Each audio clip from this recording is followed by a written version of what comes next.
जिज्ञासु मित्रों, बहुत बहुत अभिनंदन है आपका हमारे चैनल दिव्य सृजन स्पिरिचुअल में। प्रत्येक दिवस की भांति आज फिर 9 बजे हम यहाँ पर उपस्थित हुए हैं इस सभा में, लाइव चर्चा के इस सभा में, और चर्चा प्रारंभ कर रहे हैं आप सबके संग। और आज का जो विषय है, ईशावास्य उपनिषद से एक विषय लिया गया है, जो कुछ ना करते हुए भी सब कुछ करता है वो कौन है। जो कुछ ना करते हुए भी सब कुछ करता है। तो जो मित्र पहले से प्रतीक्षा कर रहे हैं उन सबका बहुत बहुत अभिनंदन। दुष्यंत चौहान जी, तरनजीत सिंह जी, अवनी भट्टाचार्य जी, महेश राम पिस्ता जी, जोंती दत्ता जी, भूप सिंह खीचर जी, माधुरी कोले जी, गोपाल शर्मा जी, दीपक पटेल जी, अनिल कुमार जी, जोगेंद्र पंडित जी, संजय तिवारी जी, सबका बहुत बहुत अभिनंदन है। जुड़े रहें, बने रहें। और आगे भी जो मित्र जुड़ते जाएंगे उनका भी अभिनंदन। तो आगे चलते हैं अपने इस विषय पर, जो कुछ ना करते हुए भी सब कुछ करता है। जो कुछ ना करते हुए भी सब कुछ करता है। ना करते हुए भी सब कुछ करता है, इसका तात्पर्य क्या है? यह किसके विषय में कहा जा रहा? अभी कुछ दिनों पहले किसी मित्र ने प्रश्न किया था कि कर्ता पुरुष कौन है। गुरबाणी में या फिर जो पाठ वगैरह करते हैं उसमें कर्ता पुरुष की चर्चा आती है, तो वो कर्ता पुरुष कौन है? लेकिन यहां पर तो बताया जाता है कि ईश्वर कुछ नहीं करता, सब कुछ प्रकृति करती है। तो फिर ये कर्ता पुरुष किसे कहा जा रहा है, उसका भी उत्तर आज मिल जाएगा। और साथ ही जो कुछ ना करते हुए भी सब कुछ करता है, वह कौन है, उसका भी उत्तर मिल जाएगा। वह ना कुछ करते हुए भी सर्व करता है। सर्व करता, इसीलिए श्री कृष्ण कहते हैं कि सब कुछ उस ईश्वर के द्वारा ही हो रहा है। कैसे हो रहा है? लेकिन वो कुछ कर भी नहीं रहा है। वो कुछ कर भी नहीं रहा है, लेकिन फिर भी सब कुछ हो रहा है और उसी से हो रहा है। तो ये बड़ी विचित्र बात हुई ना कि उसी से हो रहा है और वो कुछ कर भी नहीं रहा है। उसी से हो रहा है, वो कुछ कर भी नहीं रहा है। अब एक बात बताओ मुझे, थोड़ा सा मैं एक प्रश्न आपसे पूछता हूं। आप भोजन करते हो तो भोजन कौन पचाता है? आप खाना खाते हैं तो खाना को पचाता कौन है? क्या आप पचाते हैं? क्या आपके शरीर के अंदर ही तो है। तो पचाता कौन है फिर? सत्य तो यह है कि आप ही पचाते हैं। आप ही पचाते हैं, क्योंकि यह शरीर तो आप ही का है ना। अगर शरीर में ना रहे, अगर जीव ना रहे, प्राण ना रहे, तो क्या पचाएगा भोजन को? तो भी भोजन को नहीं पचाएगा। तो पचा कौन रहा है? आप ही भोजन को पचा रहे हैं। कौन डाइजेस्ट कर रहा है भोजन को? वो करने वाला कौन है? हम, आप स्वयं हैं।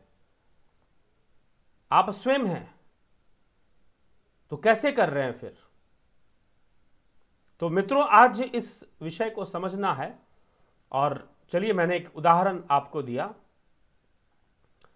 लेकिन जो है संजय तिवारी जी लिख रहे हैं पेट पचाता है। अगर व्यक्ति की मृत्यु हो जाए और पेट स्वस्थ रहे तो क्या पेट पचाएगा? अगर प्राण जो है या जीव जो है, उसके अंदर जो जीव है, जीवात्मा है, अगर वह देह त्याग दे तो क्या वह पेट जो है पचाएगा भोजन को? यह बताइए। तो पेट नहीं पचा रहा। सत्य तो यह है कि आप ही पचा रहे हैं। ठीक। तो यह थोड़ा सा बात समझना मुश्किल जरूर है। आगे चलते हैं कि ईशावास्य उपनिषद में क्या कहा जा रहा है इस विषय में, हम उसको भी देख लें। तो कहा जा रहा है, अनेज देकम मनसो जवियो नयन देवा आपनु वन पूर्व मर्षत तदभावतो अन्यांतेति तिष्ठत अस्मिन्नयो मातरिश्वा दधाति। अर्थात क्या कहा जा रहा है, उपनिषदों के माध्यम से थोड़ा सा हम इसको स्पष्ट करें। तो कहा जा रहा है कि वह सर्वंतर्यामी सर्वशक्तिमान, वह आत्म तत्व अपने स्वरूप से विचलित ना होने वाला, वह आत्म तत्व अपने स्वरूप से विचलित ना होने वाला, एक तथा मन से भी तीव्र गति वाला, मन और इंद्रियों से भी अधिक तीव्र गति आत्मा की है। इसे इंद्रियां प्राप्त नहीं कर सकती क्योंकि यह उन सबसे पहले गया हुआ है। वह स्थिर होने पर भी अन्य सभी गतिशीलों को अतिक्रमण कर जाता है। यद्यपि आत्मा स्थिर है, लेकिन फिर भी जितनी भी गतिशील वस्तुएं हैं उनका अतिक्रमण आत्मा कर जाता है। उसको छू पाना, मन जैसे, मन कितनी तीव्र रोशनी, प्रकाश भी इतनी तेजी से नहीं भाग सकता जितनी तेजी से मन भागता है, लेकिन मन उस आत्मा की गति की बराबरी फिर भी नहीं कर सकता। यद्यपि आत्मा स्थिर है। देखिए, कहा जा रहा है कि वह आत्मा तो स्थिर है, लेकिन फिर भी उसकी मन इतना गतिशाली है, इंद्रियां इतनी गतिशाली हैं और प्रकाश की किरणें भी बहुत गतिशाली हैं, लेकिन फिर भी उस आत्मा को छू नहीं सकती। इसलिए यहां पर कहा गया कि इसे इंद्रिय प्राप्त नहीं कर सकी क्योंकि यह उन सबसे पहले गया हुआ है। वह स्थिर होने पर भी अन्य सभी गतिशीलों को अतिक्रमण कर जाता है। स्थिर होने पर भी सभी गतिशील पदार्थों को, वस्तुओं का अतिक्रमण कर जाता है, इतना उसकी शक्ति है। उसके रहते हुए ही वायु समस्त प्राणियों के प्रवृत्ति रूप कर्मों का विभाग करता है और वही सब कुछ करने वाला है। वे सर्वंतर्यामी आत्मतत्व अचल और एक है तथा मन से भी अधिक तीव्र वेग युक्त है। यहां पर अर्थ लिखा जा रहा है इस श्लोक का। जहां तक मन की गति है उससे भी कहीं आगे पहले से ही विद्यमान है। मन तो वहां तक पहुंच ही नहीं सकता। वे सबके आदि और ज्ञान स्वरूप है, अथवा सबके आदि होने के कारण सबको पहले से ही जानने वाला है, पर उनको देवता तथा महर्षि गण भी पूर्ण रूप से नहीं जान पाते। जितने भी तीव्र वेग युक्त बुद्धि, मन और इंद्रिया अथवा वायु आदि देवता हैं, अपनी शक्ति भर परमेश्वर के अनुसंधान में सदा दौड़ लगाते रहते हैं, परंतु उस आत्मा नित्य अचल रहते हुए ही उन सबको पार करके आगे निकल जाता है। वे सब वहां तक पहुंच ही नहीं पाते। असीम की सीमा पता ससीम को कैसे लग सकता है, बल्कि वायु आदि देवताओं में जो शक्ति है, अर्थात देवताओं की शक्ति क्या है? प्रकृति की शक्ति है। वायु अग्नि आदि जो देवता हैं वास्तव में प्रकृति की ही तो शक्तियां हैं। तो देवता क्या है? वो हमें जो जीवन दे रहे हैं और देने के कारण ही वो देवता हैं। तो वायु अग्नि आदि ये जितनी भी शक्तियां हैं जो देवता हैं, उनकी जो शक्ति है, उनकी जो शक्ति का आधार है, बल्कि वायु आदि देवताओं में जो शक्ति है जिसके द्वारा वो जल वर्षण, प्रकाशन, प्राण धारण आदि कर्म करने में समर्थ होते हैं, वह इन अचिंत्य शक्ति आत्मा आत्म तत्व की शक्ति का एक अंश मात्र ही है। उनका सहयोग मिले बिना ये सब कुछ भी नहीं कर पाते। इसीलिए वह आत्म तत्व कुछ ना करते हुए भी सब कुछ करने वाला बनता है। ठीक, वह कुछ ना करते हुए भी सब कुछ करने वाला बन रहा है। क्यों बन रहा है? क्योंकि उसके, इसीलिए गीता के, श्रीमद् भगवद गीता के हम जहां पर भगवान कह रहे हैं 9वें अध्याय के 10वें श्लोक में कि प्रकृति ही सारी रचना करती है, बिल्कुल सत्य बात है। सारी रचना प्रकृति ही कर रही है, इसमें कोई संशय नहीं है। श्री कृष्ण भी यही कह रहे हैं, उपनिषद भी मानते हैं इस बात को, और सांख्य योग दर्शन तो मानता ही है कि प्रकृति की शक्ति से सब कुछ हो रहा है। लेकिन प्रकृति के पास जो शक्ति है वो कहां से आ रही है, वो कैसे प्राप्त हो रही है, उसका विकास कैसे हो रहा है? तो श्री कृष्ण कहते हैं, मया अध्यक्षेण प्रकृति सूयते सचराचरम हेतुनानेन कौन्तेय जगद्विपरिवर्तते। हे अर्जुन, मुझ अधिष्ठाता के सकाश से प्रकृति चराचर सहित सर्व जगत को रचती है। एक बात बताइए कि पंखा घूम रहा है और हवा आपको मिल रही है, एसी चल रहा है, गर्मी के मौसम में अब गर्मी धीरे धीरे शुरू हो रही है, ठंड से गर्मी, उत्तर भारत में तो इस वर्ष काफ़ी अधिक ठंड रही, लगभग सभी राज्यों में, बिहार, उत्तर प्रदेश और दिल्ली, हिमाचल का तो छोड़ दीजिए, वहाँ तो बहुत अधिक ठंड, पंजाब आदि में। तो ठंड बहुत रही, अब धीरे धीरे गर्मी की ओर हम बढ़ रहे हैं, धीरे धीरे। पूरी तरह से ठंड अभी भी ना गई है। तो अब प्रकृति, हम जब गर्मी के मौसम में एसी चला देंगे, पंखा चला देंगे, तो एसी से जो ठंडी हवा आ रही है वो कौन दे रहा है? एसी दे रहा है या बिजली दे रही है? ये बता दीजिए। निश्चय ही एसी दे रहा है, क्योंकि अगर बिजली देती तो फिर तो टीवी से भी ठंडी हवा आ जाती, फिर तो टीवी से भी ठंडी हवा आ जाती। निश्चय ही एसी ही दे रहा है। लेकिन एसी का काम करना किसके ऊपर निर्भर है, या टीवी का काम करना? आपके यहां एलईडी टेलीविजन है, क्या उसमें से ठंडी हवा आती है? नहीं आती। एसी चलाओगे तो एसी में से ठंडी हवा आती है। तो एसी का संपूर्ण कार्य किसके ऊपर निर्भर है? बिजली के ऊपर। टीवी का भी बिजली पर निर्भर है। अभी अगर आप इस लाइव को देख रहे हैं वो भी बिजली पर निर्भर है, ठीक है। तो बिजली कुछ नहीं कर रही, वास्तव में वो कुछ नहीं कर रही, लेकिन कुछ ना करते हुए भी वो सब कुछ कर रही है। टीवी में आपको या मोबाइल में वीडियो भी बिजली ही दिखा रही है, एसी से ठंडी हवा भी बिजली दे रही है, फ्रीजर में जो है, फ्रिज में और फ्रीजर में आइसक्रीम जमा रही है, बिजली ही कर रही है।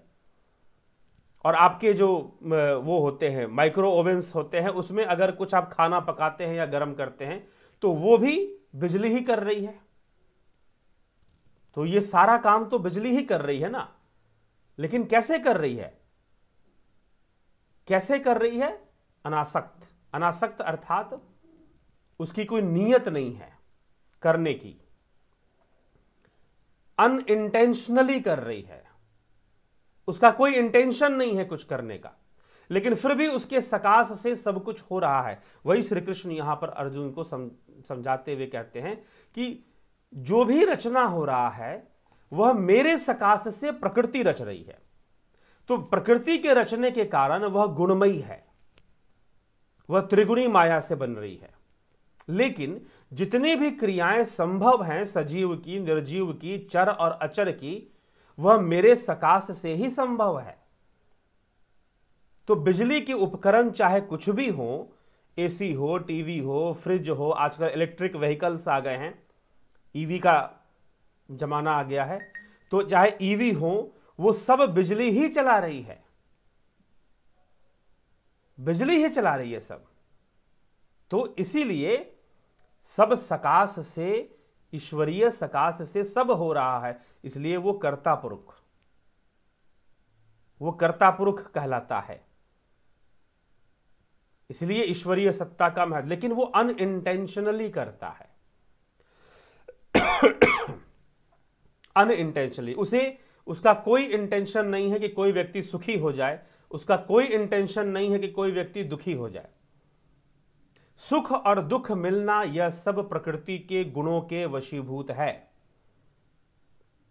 सुख और दुख प्राप्त होना यह सब प्रकृति के गुणों के वशीभूत है। ये आप समझ लीजिए, ठीक है। तो ये तथ्य यहां पर प्रमाणित करने के लिए ही यह श्लोक, उपनिषद का जो यह श्लोक दिया गया है यहां पर, जो अभी हमने पढ़ा, अनेज देकम मनसो जवियो नैन देवा आपनुवन पूर्वमर्शत तद्भावतो अन्यान्ते तिष्ठत अस्मिन्नपो मातृश्वा दधाति। तो यह श्लोक यही हमें समझा रहा है कि उस आत्मा की कोई गति नहीं, फिर भी वो सबसे अधिक गतिशील है, उसके द्वारा कुछ होता नहीं, लेकिन फिर भी वही सब कुछ करने वाला है, क्योंकि उसके बिना भी कुछ संभव नहीं है, उसके बिना भी कुछ संभव नहीं है। इसीलिए वो कर्ता पुरुष है, इसीलिए वो कर्ता पुरुष कहलाता है। तो यह हमें समझना, उसके बिना कुछ भी संभव नहीं है। आप कितने भी, मान लीजिए कि आप बढ़िया से बेस्ट क्वालिटी का सबसे महंगा वाला फ्रिज ले आओ, सबसे महंगा वाला टीवी ले आओ, सबसे महंगा वाला एसी लगा लो घर में, पंखे लगा लो घर में, सब कुछ महंगा महंगा और बहुत बढ़िया बढ़िया वायरिंग कर लो, खूब आपने खर्च कर दिया, लेकिन आपने बिजली का कनेक्शन नहीं लिया, आपने बिजली का कनेक्शन नहीं लिया, और आप आए, कोई आपका मित्र आ गया, कोई मेहमान आ गए, कोई गेस्ट आ गए आपके यहाँ, उन्होंने पूछा कि भाई तुमने तो बहुत अच्छी एसी लगा रखी है, तुमने तो बहुत टीवी लगा कर रखी है, जरा चला के दिखाओ, इतनी महंगी टीवी तुमने लगाई है, इतनी महंगी एसी, इतना महंगा फैन, इतनी सारी चीजें तुमने लगा के रखी है, और जरा चला के दिखाओ, जरा दिखाओ एसी कैसा चलता है, जरा दिखाओ टीवी कैसे चलता है। वो आपसे पूछेगा ना, तो आप कहोगे नहीं नहीं ये लगाइए, मैंने अभी बिजली का कनेक्शन नहीं लिया। तो पूछेगा कितने दिन हो गए, आप कहोगे 3 महीने हो गए, लगा लिया है, लेकिन बिजली का कनेक्शन मुझे नहीं लेना है। तो कहेगा कि पागल आदमी, मूर्ख आदमी है क्या, इतनी महंगी सामान खरीद रखा और बिजली का कनेक्शन ही नहीं चाहिए।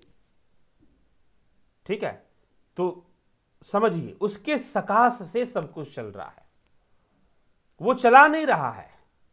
बिजली का कोई उद्देश्य नहीं है कि वो पंखे को घुमा दे, बिजली का कोई उद्देश्य नहीं है कि आपको टीवी में सिनेमा दिखा दे, बिजली का कोई उद्देश्य नहीं है कि वो फ्रिज में पानी का बोतल ठंडा कर दे। ये तो आपने बिजली की प्रवृत्ति को देखते हुए आपने ऐसा सिस्टम डेवलप किया, वैज्ञानिकों ने जो आविष्कार उपकरण बनाए, इंजीनियरों ने जो बनाए, उसके आधार पर ये चीजें चल रही हैं और उसके सकाश से बिजली सब कुछ हो रहा है। वैसे ही वह ईश्वर, ये एक समझाने के लिए, बिजली कोई सर्वव्यापी चीज नहीं है, लेकिन ईश्वर तो सर्वव्यापी है। ठीक, तो इसीलिए हमें यह समझाने के लिए एक उदाहरण लिया जा रहा है। तो ईश्वर के सकाश से सब कुछ है। इसलिए स्कंद महापुराण में आता है कि रमते सर्वभूतेषु अस्थावरेषु चरेषु च अंतरात्मा स्वरूपेण यच्च रामेति कथ्यते। रमते सर्वभूतेषु, जो सभी भूत प्राणियों में रमण करने वाला है, चरेषु च, चर अचर में रमण करने वाला है, अंतरात्मा स्वरूपेण यच्च रामेति कथ्यते, जो अंतरात्मा में भी रमण करने वाला है वही तो राम है, उसी को आत्मा राम भी कहते हैं। यच्च रामेति कथ्यते, वो राम के नाम से भी जाने जाते, वो हमारे भीतर ही है, कहीं बाहर नहीं है। भीतर से हम उनको जान सकते हैं तो वो सर्वव्यापी, भीतर से तो हम उनको जान सकते हैं तो वो सर्वव्यापी। ठीक, सर्वव्यापी क्या, सब कुछ वही है, उन्हीं से सब कुछ अस्तित्व में है। इसीलिए वो कर्ता पुरुष है, वो कुछ ना करता हुआ भी सब कुछ कर रहा है। आपके जीवन में आने वाले सुख दुखों का वो दोषी नहीं है। ठीक, लेकिन फिर भी जो सुख दुख आ रहे हैं उसी के कारण भी आ रहे हैं। निश्चय ही पंखा हवा दे रहा है, लेकिन पंखा बेचारा अकेले क्या कर लेगा जब बिजली उसके साथ ना हो। तो ये विषय अच्छे से हमें स्पष्ट हो जाएगा तो ये प्रश्न भी समाधान हो जाता है कि कैसे चीजें हो रही हैं, उसी के सकाश से हो रही हैं। तो हमें उस आत्म तत्व को जानना है। उपनिषद आत्म तत्व को जानने की बात करते हैं, कहते हैं कि तुम उसके जैसे बन जाओ, जैसे वो आत्मा अनासक्त है, उसकी कोई नियत नहीं है कि वो संसार को चलाए, लेकिन फिर भी चला रहा है।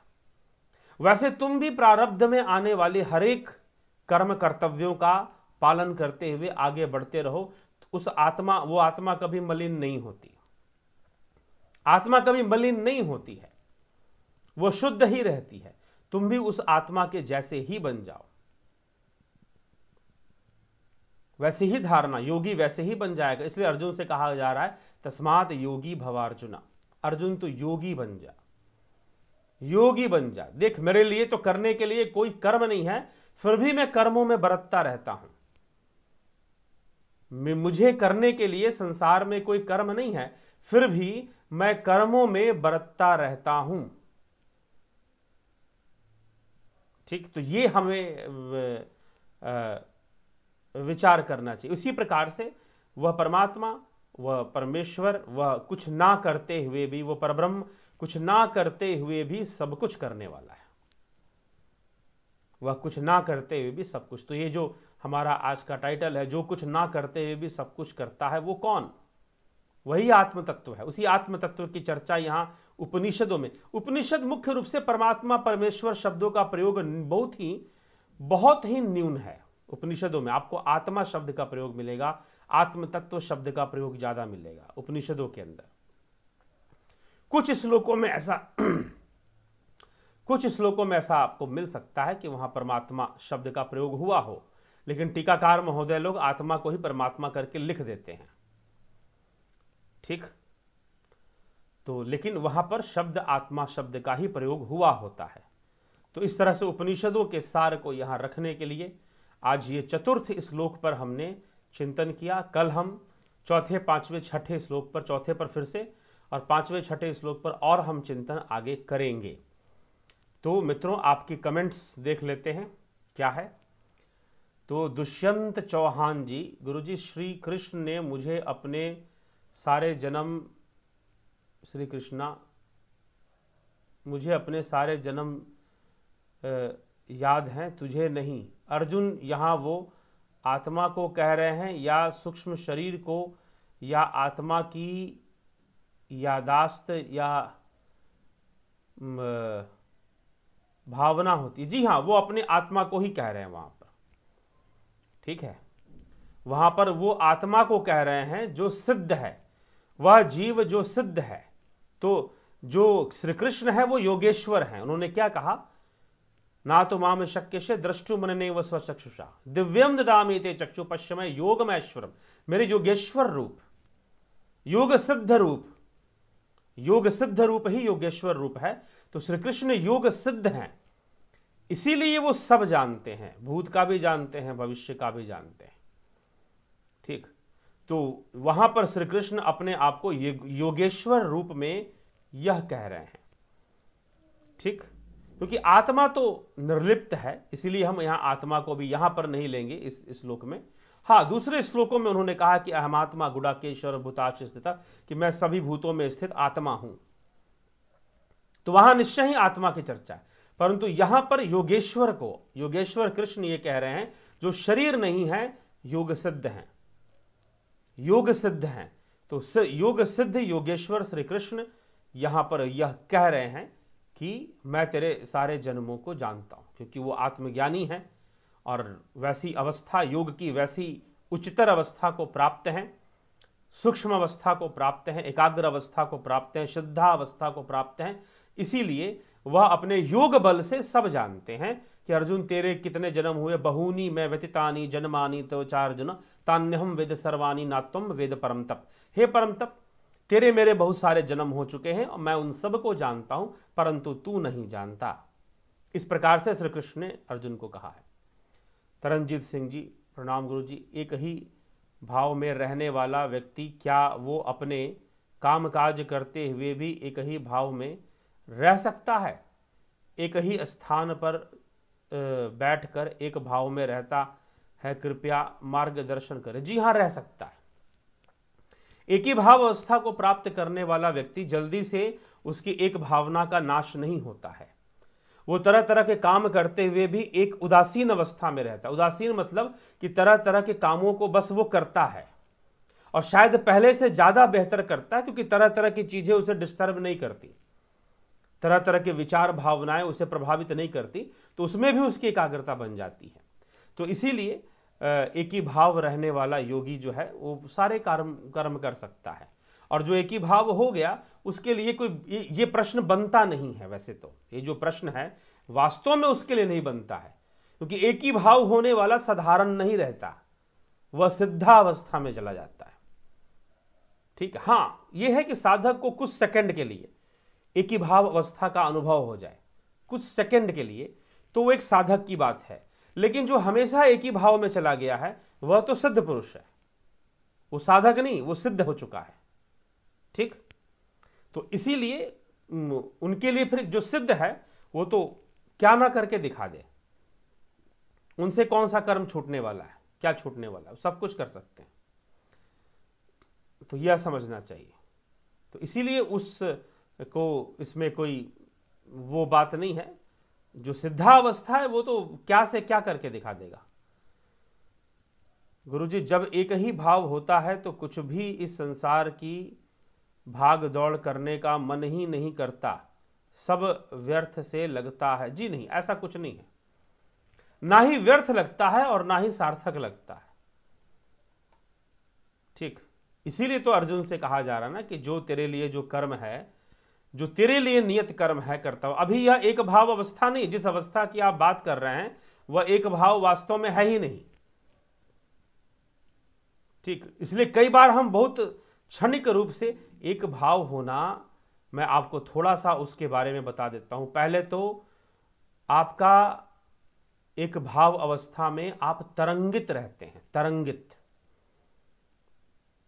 ठीक ना, और आप आनंद में रहते हैं, अद्भुत आनंद होता है वो, आप एक आनंद की स्थिति में बने रहते हैं।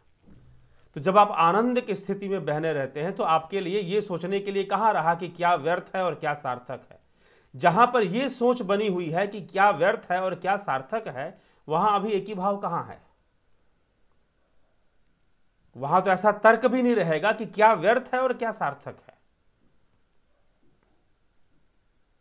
ठीक, तो इसीलिए यह नहीं, वह तो एक तुर्य में रहने वाला जो एक अवस्था बन जाती है। ठीक, तो वो उसी में, उस अवस्था में रहते हुए ही जीव सारे कर्म कर लेता है। ठीक ना, उस अवस्था में बने हुए ही सारे कर्म, उसमें उसको व्यर्थ और व्यर्थ वाली कोई बात नहीं होती है। संसार का हर काम ही व्यर्थ है वैसे तो फिर, लेकिन उसमें रहते हुए भी जन कल्याण, लोक कल्याण हेतु वो अनेकों कर्म कर देता है। ठीक, तो एक ही भाव, ऐसा कोई भाव नहीं है कि जहां पर हमें संसार व्यर्थ, संसार तो हर परिस्थिति में ही व्यर्थ है अगर आप मानते हैं तो, नहीं तो व्यर्थ है भी नहीं, क्योंकि संसार ही तो माध्यम है ना। संसार में फंसे हुए लोगों के लिए संसार ही माध्यम है मुक्ति का। प्रकृति ही योग माया भोग माया, योग माया भी है जो मुक्ति दिलाती है, प्रकृति ही मुक्ति दिलाती है, प्रकृति ही मोक्ष का साधन बनती है। तो इसीलिए एक ही भाव अवस्था वास्तव में एक कल्पना की अवस्था नहीं है, यह एक काल्पनिक अवस्था नहीं है, वास्तव में निरंतर लंबे समय तक किए हुए ध्यान का परिणाम है, परिपक्व अवस्था है एक ही भाव अवस्था। बहुत लंबे काल तक, लगातार भी नहीं, जो डेली कई वर्षों से साधना कर रहा है, 1.5 घंटे 2 घंटे नियम से निकाल रहा है, मन लगे ना लगे, हर परिस्थिति में कर रहा है। कई लोग कहते हैं मन नहीं लगता, अभी कई लोगों ने जुपिटर मेंबरशिप ज्वाइन किया, सन मेंबरशिप ज्वाइन किया, और ज्वाइन कर कर उन्होंने ध्यान आदि क्रियाओं को सीखा भली भांति, तो कहते हैं कई बार मन ही नहीं करता कि बैठें, और कई बार तो लगता है कि बस बैठे ही रह जाएं। तो मन तो यही है, लेकिन आपको नियम से बनाकर बैठना है। जो जिन्होंने सही से प्रयास किया है, निश्चय ही वह एक ही भाव अवस्था को अनुभव करने लग जाते हैं। ठीक है, तो एक ही भाव अवस्था कोई मान्यता भी नहीं है, कोई कल्पना भी नहीं है। ठीक, निरंतर कई वर्षों तक किए हुए अभ्यास का परिणाम के रूप में वो आता है। ठीक, तो ये है। हाँ देखिए, एक ही भाव में रहना सबके लिए सहज नहीं है, लेकिन निष्काम भाव में रह सकते हैं, और जो एक ही भाव हो जाएगा वो स्वतः ही निष्काम हो जाएगा, उसको निष्काम बनने का प्रयास नहीं करना पड़ता। लेकिन साधारण रूप से एक साधारण मनुष्य को निष्काम कर्म योग बताया है भगवान कृष्ण ने, तो उसके अनुसार उसे निष्काम भाव अपने अंदर लाना चाहिए। लेकिन जो एक ही भाव अवस्था में चला गया, उसे कोई प्रयास नहीं करना पड़ता निष्कामता के लिए, वो स्वतः ही निष्कामता को प्राप्त हो जाता है। ओम परमात्मने नमः।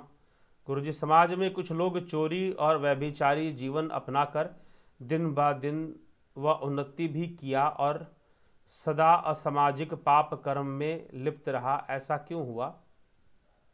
चोरी व्यभिचारी अपना कर दिन व दिन उन्नति भी किया, सीमा होती है, पिछले जन्मों के पुण्य से वो ऐसा कर पाते हैं। ठीक, पिछले जन्मों के पुण्य से और पिछले जन्मों के लेन देन के कारण वो ऐसा कर पाते हैं, परंतु ऐसा नहीं कि वो हमेशा उन्नति ही करेंगे। समय आने पर सबका नंबर आ जाता है। ठीक, गांवों में लोग क्या करते हैं ना, आप इधर हर जगह का मुझे नहीं पता, लेकिन फिर भी जहां तक मैं जानता हूं सब जगह ऐसी व्यवस्था भारत में की जाती थी। लोग मिट्टी की कोठरियां बनाया करते थे अनाज रखने के लिए, मिट्टी की कोठरियां अनाज रखने के लिए बनाते थे, और उसमें मान लो कि आप, और नीचे से उसको एक छेद छोड़ा जाता था, जिसका मुंह बंद रखते थे कपड़े से या किसी चीज से। जरूरत पड़ने पर जब अनाज निकालना है तो उसका मुंह खोल लेते थे। आपने मान लीजिए कि पहले गेहूं डाल दिया, फिर चावल डाल दिया आपने, अब आप चाहते हो कि चावल निकल जाए, तो चावल नहीं निकलेगा, पहले गेहूं निकल जाएगा, उसके बाद ही चावल निकलेगा। ठीक, वैसे तो एक कोठरी में एक ही अनाज रखने का प्रचलन है, लेकिन मान लीजिए कि ऐसा कर दिया तो पहले निकल जाएगा। तो इसी प्रकार से उनके पिछले कई पुण्य के कारण वो बने रहते हैं, लेकिन फिर भी आप देखो कि जो पाप करने की कोशिश करते हैं, कईयों को दंड मिल ही जाता है किसी ना किसी रूप में, लेकिन फिर भी किसी को नहीं मिल रहा है। इक्के दुक्के लोग, जैसे रावण बहुत कुछ करता गया, कोई दंड नहीं मिल रहा, कोई दंड नहीं मिल रहा, तो मिलेगा ही नहीं ऐसा नहीं है, मिलेगा ही नहीं ऐसा नहीं है। प्रकृति का अपना खेल है, सबका नंबर आ जाता है, सबका नंबर आ जाता है। बड़े बड़े नेता, राजनेता, राजकुमार और बहुत सारे लोग नहीं बच पाते, तो फिर किसी भी व्यक्ति का ऐसा कुछ भी नहीं होता है। आप अपने कर्म सिद्धांत में विश्वास कीजिए और उसका पालन कीजिए, और आपके हाथ में जो कर्तव्य आता है उसको करिए। तो ये करना पड़ेगा। ठीक, चलिए।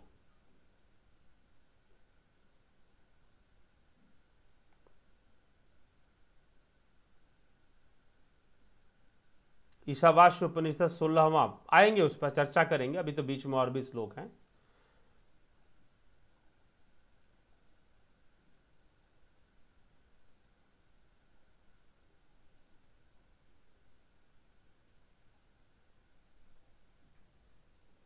आपको जो कल्याण रूप है उसको देखने की इच्छा रखो, लेकिन मैंने अगर आपका, चलिए ठीक है, उस पर चर्चा होगी बाद में, क्योंकि तो श्रृंखला में ही है।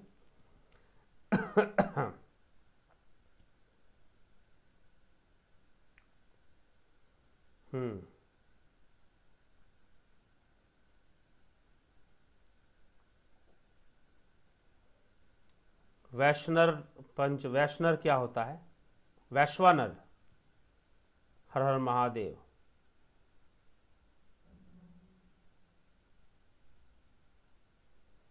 जो भी श्लोक की चर्चा करते हैं उसका क्रम बताते ही बताते हैं। ठीक, तो आगे चले। अभी तो चर्चा किए, आपको क्रम बताए कि भाई चौथे श्लोक पर चर्चा हुई। आज ईशावास्य उपनिषद के चौथे श्लोक पर चर्चा हुई है। चर अचर कुछ भी तो रहा है, सब भगवान कर रहे हैं, उनकी इच्छा बिना कुछ भी संभव नहीं, फिर हम क्या कर रहे हैं। चर अचर जो कुछ भी हो रहा है सब भगवान कर रहे हैं, लेकिन उनकी कोई इच्छा नहीं है। समदर्शी इच्छा कछु नहीं। ठीक, उनकी इच्छा नहीं है, यह ध्यान रखिएगा, यहीं पर गड़बड़ होता है। समझ कहां बिगड़ गई, सब कुछ। अब क्योंकि आप लोगों के लिए भगवान ईश्वर एक है, मैं तो अलग अलग समझता हूं, क्योंकि भगवान जो भगों से संपन्न है वो भगवान है।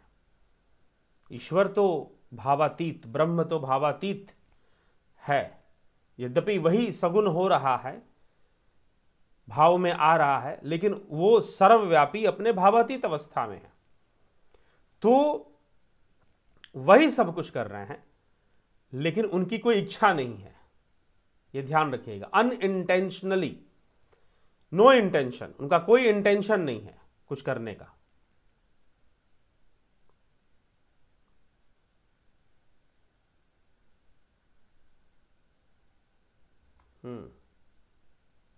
दुर्गा है क्या? दुर्गा ही प्रकृति है। जी हां, दुर्गा को प्रकृति रूप भी माना गया है।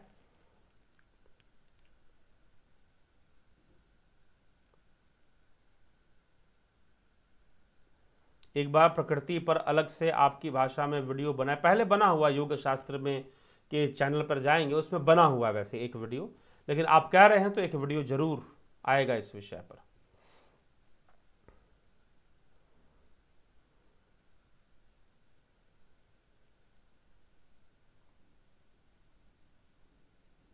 भारत के लगभग सभी उपनिषद तथा ग्रंथों पर अनेक लोगों ने टीका की है, मगर अष्टावक्र गीता पर भी की है टीका लोगों ने, बहुत, हाँ, लेकिन कम टीकाकार हैं, यह सत्य है, यह बात सत्य है।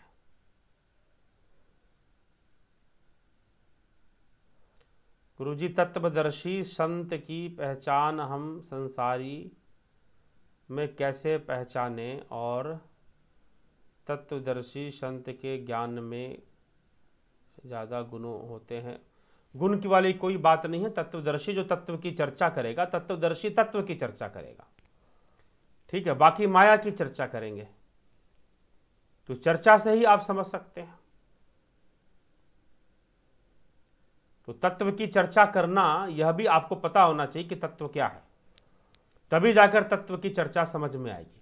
और वो तत्व तक पहुंचने का मार्ग आपको देगा, तत्व ज्ञान का आपको मार्ग देगा कि भाई इस प्रकार से साधना करते हुए, ध्यान करते हुए तत्व ज्ञान को प्राप्त हो जाओ, वो मार्ग देगा। लेकिन तत्व लीन होना आपका काम है, ठीक, वो आप अपनी साधना से कर पाएंगे।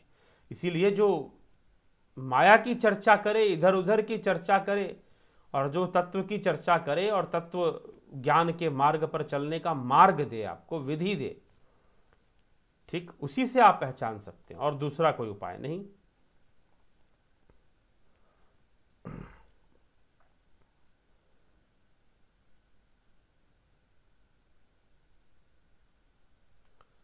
माइथोलॉजी हिस्ट्री है जी? नहीं, माइथोलॉजी नहीं है, शास्त्र माइथोलॉजी नहीं होते।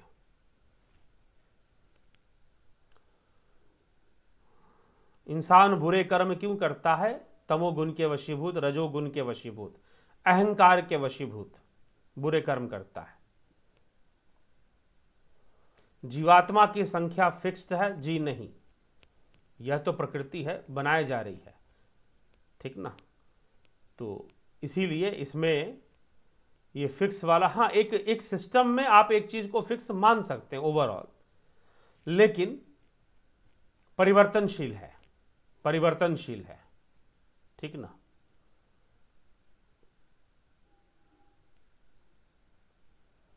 गुरुजी, बिना इच्छा के संसार कैसे उत्पन्न हुआ? प्रकृति से उत्पन्न हुआ, प्रकृति के 3 गुणों से। 3 गुणों में इच्छा है ना, वहां इच्छा आती है, फिर 3 गुणों के वशीभूत इच्छाएं उत्पन्न होती हैं। परमात्मा की कोई इच्छा नहीं है।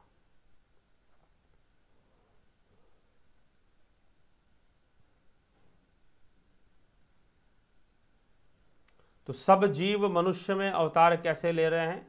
कल्याण के लिए, अपने कल्याण के लिए वो ऐसी इच्छा कर कर मनुष्य शरीर को धारण करते हैं।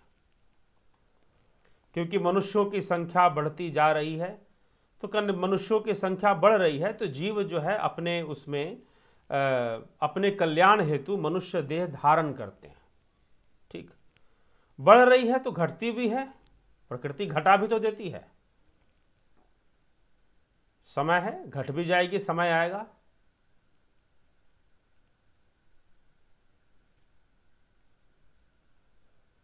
गुरु जी, अनाहत नाद में सदैव एक ही भाव रहना सुरती है जी, सुरती, सुरती में रहना है वो।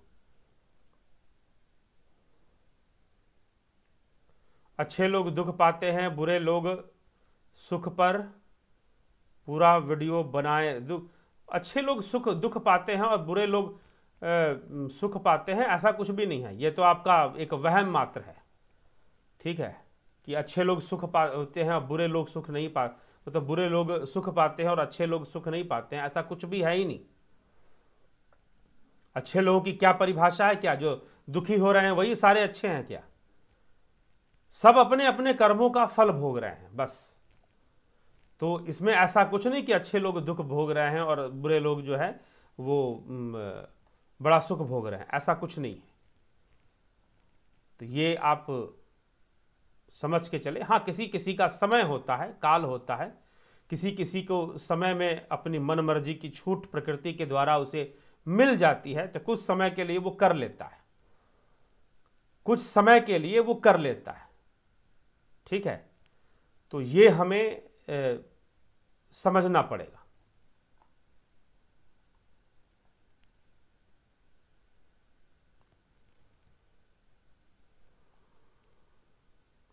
भगवान काल चक्र से परे हैं, बिल्कुल। अवतार के चरित्र पर चर्चा हो चुकी है, पहले हुई है।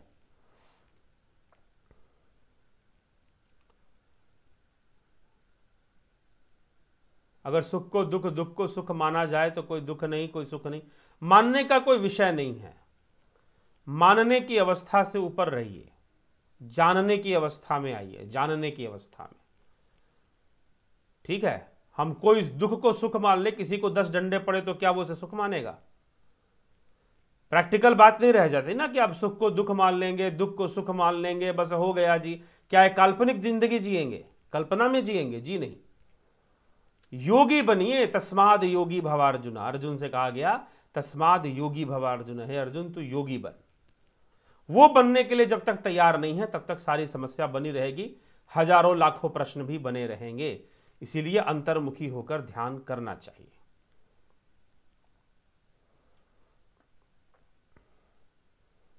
मनुष्य शरीर के बाद कहीं भी अपने कर्म संस्कार के वशीभूत 84 लाख योनियों में किसी भी योनि में जीव जा सकता है। अगर जीव ईश्वर का अंश है तो इसकी उत्पत्ति को तो हुई है, और जो उत्पन्न होता है वह समाप्त भी होता है। जी हां, जीव का मोक्ष होता है।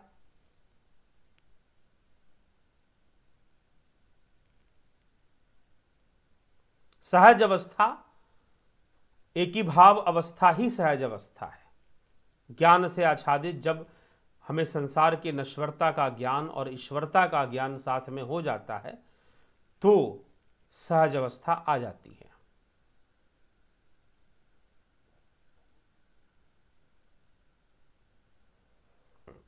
गुरुजी, काल पुरुष कौन है? काल पुरुष, जो काल को चलाने वाला है वो काल पुरुष है।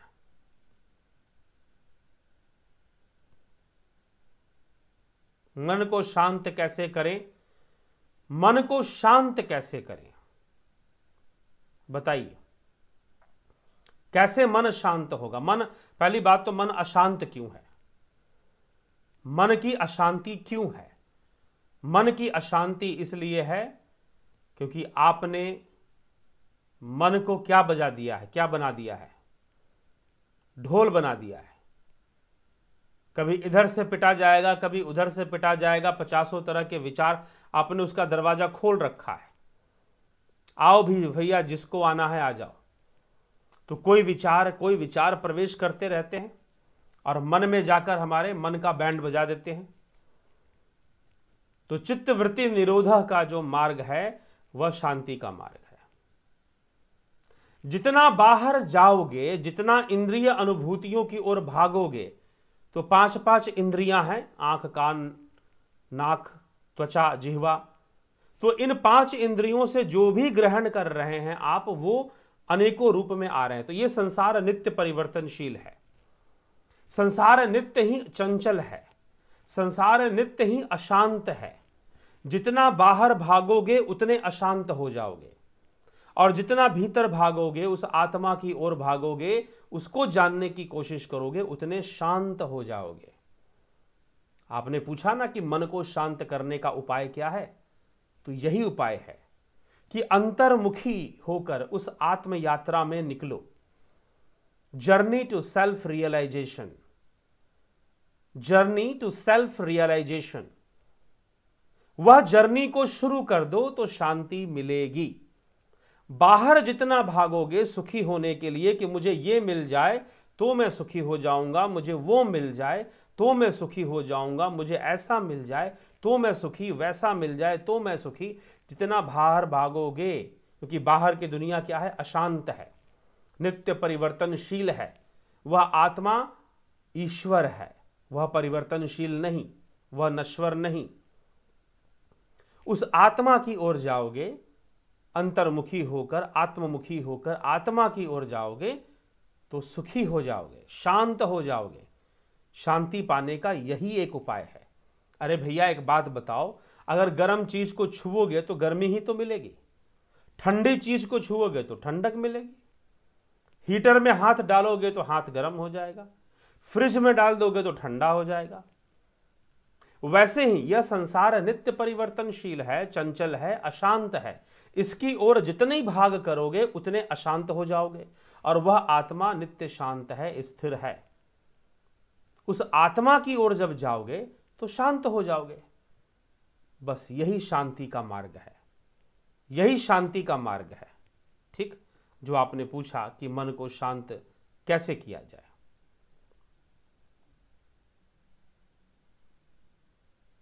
गुरु जी, क्या ब्रह्मा विष्णु महेश जी की आयु सीमित है? जी हाँ, इनकी भी आयु सीमित हो सकती है, लेकिन फिर भी साधारण मनुष्यों की तुलना में उसे हम सीमित नहीं मान सकते। उनकी स्वेच्छा है, वह सिद्ध हैं, तो उनकी स्वेच्छा है। ठीक, लेकिन फिर भी अगर हम पुराणों को पढ़ेंगे तो उसमें ब्रह्मा की आयु मिलेगी, आपको बताई जाती है। वो कल्पों में होता है, कल्पों में, वर्षों में नहीं, कल्पों में। और एक कल्प के अंदर 4 युग बीत जाते हैं, तो वो कल्पों में होता है। तो विचार कर सकते हैं कि वो अतुलनीय है। तो जिज्ञासुओं, इसी के साथ आज के इस सभा को, लाइव चर्चा के इस सभा को यहां पर विराम देते हैं।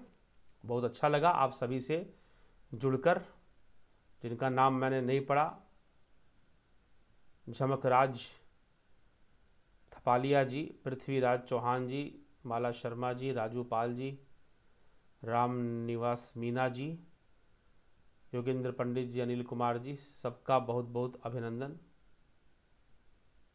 ठीक, बजरंग शर्मा जी, तो सबका बहुत बहुत अभिनंदन है। मित्रों जुड़े रहें, और जो जुड़कर इसका लाभ उठाना चाहते हैं कृपया जरूर लाभ उठाएं। शेयर भी कर दिया करें वीडियो, अगर आपके इसकी गुणवत्ता, आपको विचार अगर गुणवत्तापूर्ण लगते हैं तो निश्चय ही शेयर भी किया करें। और साथ ही साथ वीडियोज़ को शेयर करना, सब्सक्राइब और ज़रूर जुपिटर मेंबरशिप, सन मेंबरशिप ज्वाइन कर ध्यान उस आत्म शांति की ओर। मात्र प्रश्न करने से नहीं चलेगा कि भाई मन कैसे शांत होगा। वास्तव जो शांति का मार्ग है, उस मार्ग से जुड़ जाना चाहिए।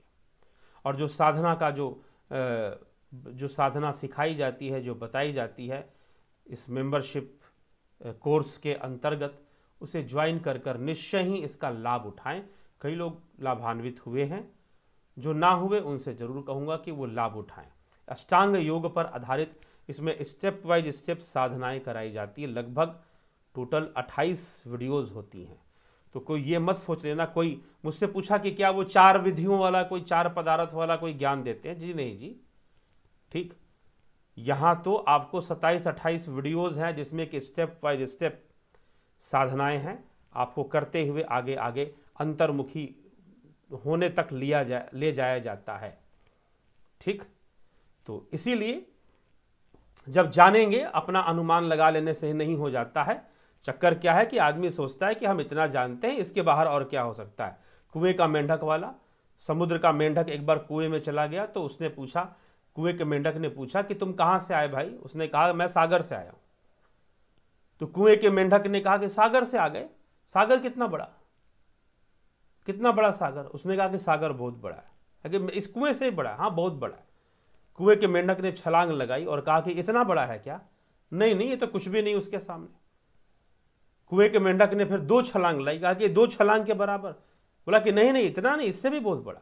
अब कुएं के मेंढक जो है कुएं के डायमीटर में घूम गया, एक किनारे से दूसरे किनारे, बीचों बीच। क्या इतना बड़ा? बोला कि नहीं, इतना भी नहीं, इससे भी बहुत बड़ा। उसने कुएं का पूरा चक्कर लगाया, कहा कि इतना बड़ा क्या? बोला कि नहीं, इससे भी बहुत बड़ा। मूर्ख बनाते हो मुझे। कुएं के मेंढक ने कहा, मूर्ख समझा मुझे? मुझसे बड़ा ज्ञानी कौन? मेरे कुएं से बड़ा कुछ भी नहीं। ठीक, बस इतना ही सब कुछ है? नहीं है, बहुत कुछ है। तो एक वैज्ञानिक ढंग से ये साधनाएं कराई जाती हैं, जिससे कि कई बार मैं ऐसा बताऊं कि कई बार लोग कुंडलिनी जागरण की साधनाएं करते हैं, कई बार लोग अनेक प्रकार की साधनाएं करते हैं। और मैंने ऐसा पाया, कोई कहेगा कि मुझे यहाँ सीने में दर्द होता है, कोई कहेगा मुझे यहाँ रीढ़ की हड्डी में पीछे दर्द होता है, बड़ा हॉरिबल पेन होता है। यह सब मुझे क्यों हो रहा है? अगर सही तरीके से, सही विधि से, स्टेप वाइज स्टेप आगे बढ़े होते, समझते हुए चीज़ों को, तो ऐसा नहीं होता। कई लोग त्राटक क्रियाएं करते हैं, अपनी आंखें खराब कर लेते हैं। कई लोग त्राटक, एक भाई साहब मुझको मिले, वो त्राटक क्रिया किया करते थे, स्टूडेंट थे, पढ़ाई करते थे, आईएएस वगैरह की तैयारी करते थे। पता नहीं दिमाग में क्या आ गया, किसी ने कुछ कह दिया, त्राटक का अभ्यास करो, तुम्हारे अंदर सिद्धि आ जाएगी, तो तुम वैसे ही आईएएस बन जाओगे। फिर तो बेचारे का आईएएस क्लियर नहीं हो रहा था और वो लग गया त्राटक क्रिया करने में। अब वो त्राटक क्रिया किए जा रहा है, आंखें कमज़ोर कर ली अपनी, और कुछ भी पढ़ता तो सिर में दर्द पकड़ लेता तुरंत। जहां भी कंसंट्रेशन लगाने का काम करता है सिर में हेडेक हो जाता।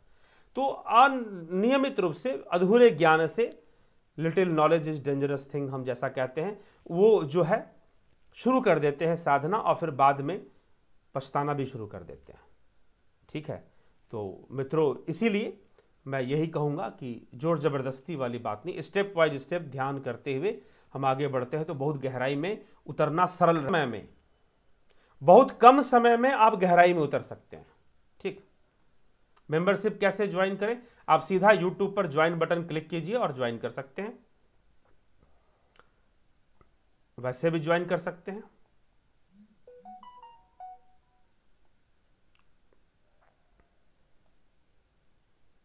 तो मेंबरशिप ज्वाइन करने के लिए आप YouTube पर ज्वाइन बटन क्लिक कर कर ज्वाइन कर सकते हैं। अन्यथा अगर वहां पर आपको कोई असुविधा हो रही है ज्वाइन करने में, जुपिटर मेंबरशिप जाकर वहां ज्वाइन करें। सन और जुपिटर दो ही है साधना के लिए, बाकी मून भी है और मार्स भी है, तो उसमें कोई कोर्स फिलहाल नहीं चल रहा है।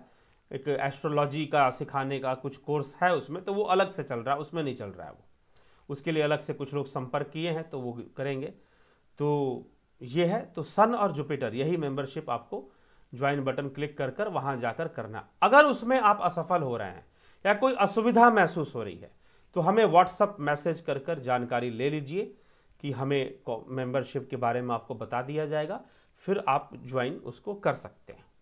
ठीक है, बहुत सरल है, कोई आज के समय में ऐसा कुछ नहीं है। और कोई भी कुछ किसी भी तरह का दान सहयोग करना चाहते हैं तो अवश्य करें, कर सकते हैं। कुछ कोई पूछ रहा था तो आप ऐसे कहाँ भेजेंगे, आप जो सुविधाएं जो डिस्क्रिप्शन में दी गई हैं उसी के अनुरूप ही करें तो बेहतर होगा।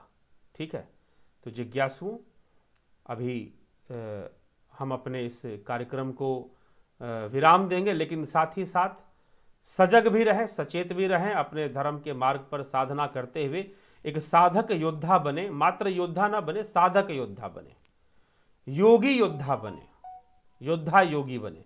तो योग भी होगा तो पता चलता है योगी के अंदर वो विवेक होता है, वो स्थिरता होती है कि बुराइयों को भी दूर करने की क्षमता उसके अंदर विकसित हो जाती है।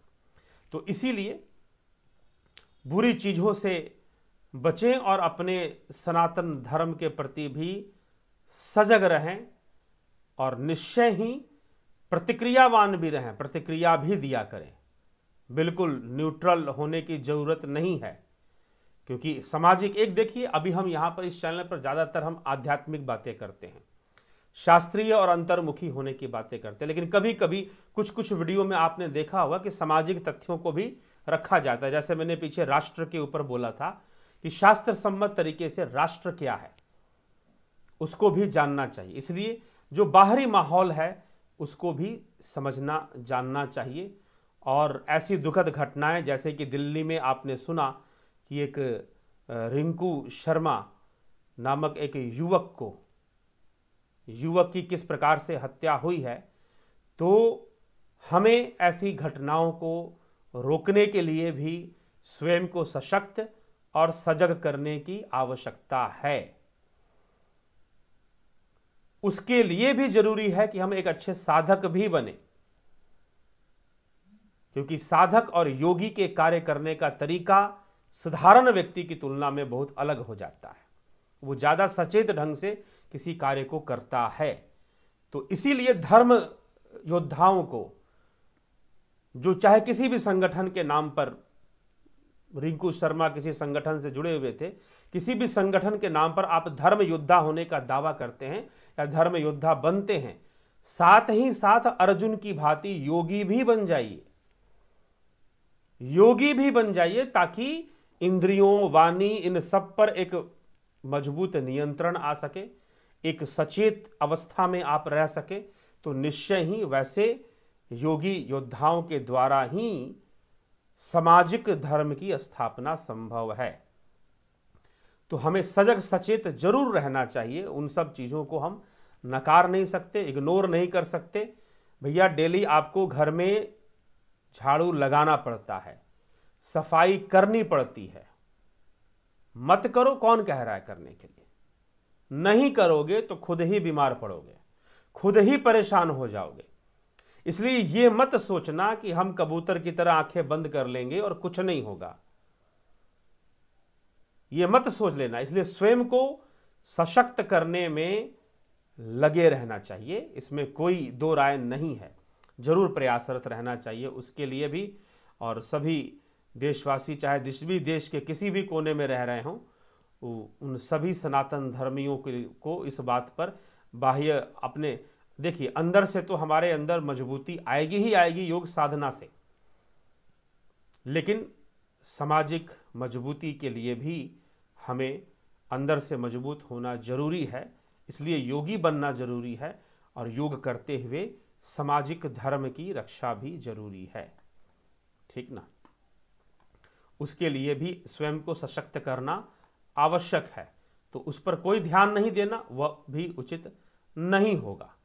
तो चलिए इसी के साथ विचारों को मैं अपना विराम दूंगा। चलते चलते मुझे याद आ गया कि यह एक विषय भी जो घटना घटी है दिल्ली के अंदर वह निंदनीय है और अत्यंत ही घृणित भी है।